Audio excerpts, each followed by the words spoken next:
The new year has begun and we have a very nice Tempest Trials for everyone to feast on. The Mid-Fest Digest Tempest Trials event offers some great rewards, and if you can farm up the maximum 50,000 points, you can get your hands on 42 orbs, 11,000 feathers, and 80 sacred coins, which you will need. The blessing for this time is a light blessing, which doesn't match legendary Celica's element, but it does match Peony's mythic element, so I think that's the explanation for that choice. For Sacred Seals, we are starting the year off hot with HP and defense, Spd Feint, and Swift Sparrow. Oh yeah, it's real. The reward unit for this year is going to be Years Eir, and you can grab a 4-star and 5-star copy when I'll talk about our new Sacred Seals and Years Eir more in depth. Our first Sacred Seal is HP and Defense 2. This is a simple flat stat booster that grants plus 4 HP and plus 2 defense. Not terrible, not great, but it's a solid choice if you want some extra physical bulk or you need the extra HP for a certain skill. Not much else to say really. Our second seal is a bit more interesting. We have Spd Feint 3. If a rally assist skill is used by unit or target's unit, inflicts speed -7 on foes in cardinal directions of unit through their next actions. We got Attack Feint a while ago as a Sacred Seal, and Spd Feint is a pretty good option as well. You have to use a rally skill, and no matter which ally gets rallied, it's only the unit with Spd Feint that will emit the -7 speed debuff from their location. It does go along the whole cardinal direction though, so you can hit enemies all the way across the map, and this can be useful in modes like Aether Raids where it's very much vertical unit placement. You can stack Spd Feint with a Feint B skill variant for 2 -7 long range debuffs.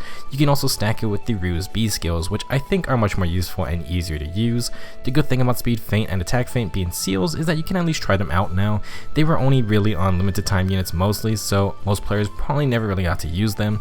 They can be pretty effective if you have a good rally buffer and you can position well, but depending on the map layout, that may not be easy. They are nice skills if you have a unit that really depends on debuffs, since you can pretty much activate them when needed. But things like chill debuffs are nice since you can just set it and forget it. I would only upgrade this seal if you have some extra coins lying around. Our third Sacred Seal is Swift Sparrow 2. That is something I never thought I would have to say. If the unit initiates combat, grants +4 attack and speed during combat. Pretty basic player phase ability, and one that is currently present on 20 individual 5-star units. That's not even including units with Swift Sparrow 3. That is pretty crazy. Basically, it felt like they threw Swift Sparrow on just about every banner somewhere, but refused to put it on someone who would demote. Having it as a Sacred Seal is crazy, and it's very good for certain builds, and just in generally, it's good for any high speed attacker. For example, this is perfect for any Fire Sweep user who doesn't use Flashing or Heavy Blade. It's good for quad attack and Brave builds. It can even be an alternative for Brazen attack and speed in Fury and Desperation setups, since it grants bonus stats on the initial round of combat, and it's still an extra +4 attack and speed that any Desperation setup would love to have. This is by far one of the must-have Sacred Seals, and I would probably use it in place of Darting Blow in most cases. It's easy to use, fits in on just about any offensive build, and as a bonus you only need one upgrade for it, so you can save on some coins. If we're starting 2020 off with a Swift Sparrow Sacred Seal, we could be in for one crazy year. The commander gave me a gift for the new year. This custom is unfamiliar. What should I do? Normally, a Swift Sparrow Sacred Seal would be all it takes to steal the show, but our reward unit is just as exciting. Years Eir is joining us as a Flying Red Dagger unit, and she looks great in her kimono. There is only one other Flying Red Dagger unit, so in terms of uniqueness, Eir will be pretty special for most players. With that red color, she will be able to take advantage of the weapon triangle and provide ranged physical damage, strong against any green threats on the map. Still, probably want to keep her away from any archers, green bows included. For stats, Years Eir has 39 HP, 31 attack, 36 speed, 21 defense, and 34 resistance. Not outstanding, but not bad for a free unit, and 34 res is pretty nice. Compared to her original self, she will be much bulkier with a little less offensive power, and since she has a color, Eir can at least fight off any green foes with much more confidence. Regular Eir has very low physical bulk and is colorless, so pretty much any physical damage would be trouble, and that can be a hassle sometimes. For her weapon, Eir has the Tamari Plus. This is an inheritable 12 might dagger, and at the start of the turn, if any foe's resistance is less than or equal to the unit's res -3, and that foe is adjacent to another foe, inflicts attack and speed -5 on that foe through its next action. It also carries the usual -7 defense and res debuffs most daggers inherently have. So this is quite the weapon. It's basically a weaker version of Brave Micaiah's personal B skill, Yoon's Whisper, which has a -6 debuff. You can also think of Tamari Plus having a sabotage attack and speed effect, and that complements New Year's Anna's Fortune Bow, which has sabotage, defense, and res.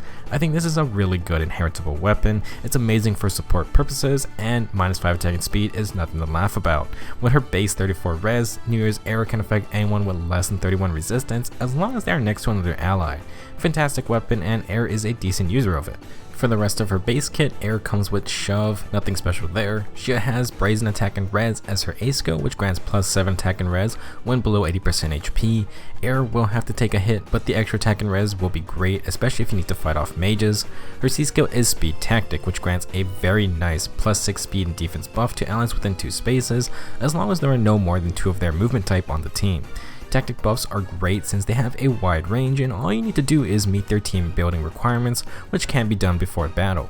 Speed Tactic will be a very popular fodder skill since it is quite rare, but with the way things are going, I bet we'll see a Speed Tactic Sacred Seal soon enough. Now, overall, New Year's Eir has a pretty good kit. Tamari and Speed Tactic make for a fantastic support combo, and you can easily add another Tactic Sacred Seal as well. Brazen Attack and Res is Eir's only combative perk, and while she has decent enough speed, maybe a support build might suit her better. Still, she is a really great reward unit to get. If you want to use New Year's Eir but don't want to invest heavily into her, then a plus 1 merge might be what you want. Normally she would get plus 1 HP in attack, but with the neutral nature bonus, Eir is going to get another plus 1 HP attack and speed. This will put her at 41 HP, 33 attack, and 37 speed. That's not bad if you want to use Eir more offensively, but with the Tamari dagger, I would also have liked to see some extra res being included. Now, since New Year's Eir is such a unique unit type, we are going to go hard on the comparisons. These are all of our flying daggers currently, and the other red dagger flyer is Spring Paula at the bottom, who has some really high attack. If you want to compare with the other reward flying dagger units, we have both Regular Eir and Hot Springs Camilla, who are both colorless. New Year's Eir only has a little less attack than Camilla, but higher everything else thanks to good old power creep. Regular Eir is superior offensively thanks to Lift a Bird, granting even more attack and speed. If you want to pass along Tamari to a flying dagger unit, well, New Year's Eir is probably your best option with her 34 res. That said, Regular Eir is actually not a bad candidate, in fact quite the opposite. She can get a res boon, and she has Sparkling Boost if you want healing support instead of just a stat buff. Also, a lot of people use Eir for 8th rate scoring, and while Eir can do decent work against squishy mages, if you don't actually need her for combat purposes, giving her the Tamari dagger can improve her usefulness. She can instead spec for more resistance and provide a Versa S sabotage support for your squad. I think this will be a strategy some players will utilize. If you don't want to use Eir with Tamari, here are a couple other options. Keep in mind there are a couple other high-res dagger units like both Flora's or Winter Cecilia, but these 3 are relatively easy to get. Felicia has been our high-res dagger unit since the beginning, and while her shiny new plate is pretty good at letting her actually deal damage, the Tamari dagger would go nicely with her 35 base res. Similarly, Kaze is another high-res dagger unit with 34 base res, and he's another 3 to 4 star summonable unit. Last, we have Tethys, who also has 34 base res. Now, I think she is definitely going to be one of the best Tamari dagger users, and that's simply due to her being a dagger dancer. We don't exactly need her to fight anyway, so why not provide some annoying debuffs for the team? Tethys also got demoted, so she is a 4 to 5 star summonable unit, but if you can snag a random one or even a plus res one, then she'll be a great candidate for this weapon. You can have a dancer with multiple sabotage skills and even multiple ploy skills if you really want. Personally, I will be sacrificing an Eir for my own Tethys. For playstyles, while New Year's Eir can build more offensively, she already has the makings of a great support set with Tamari Plus and Speed Tactic. This is a solid starting off point if you want to go for a full supporting route.